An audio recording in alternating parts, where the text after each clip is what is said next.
So for the bale rate sensors, on the large square baler, we're going to want to climb to the top of the bale chamber and look at the right-hand star wheel. On the small square baler, it's underneath the bale chamber on the right-hand star wheel. For this purpose, we're going to use our display board again to test these out.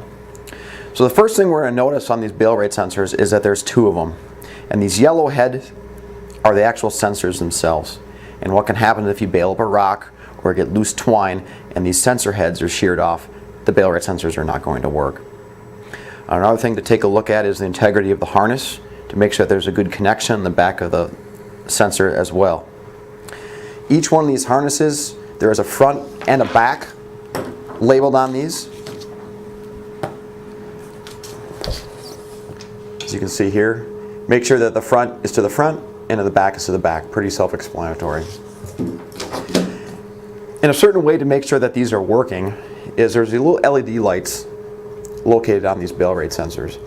And since these sensors are proximity sensors, is when the metal star wheel passes in front of the sensor, you can see the little LED light light up. It's a good indication that these sensors are doing their job. If you can turn the star wheel by hand, if it's not locked tight in a bale, go ahead and give it a spin. Look for those LEDs. If you cannot turn the star wheel, if it's tight inside the bale, take a pocket knife or a screwdriver or a putty blade and pass it in front of those sensors and make sure that the LED light is lighting up. The LED light might be behind one of these jam nuts, so feel free to move this if you have to. The spacing on the bale rate sensor is also important. Make sure that that sensor is no more than 1/4 and no less than 1/8 inch away from the star wheel itself.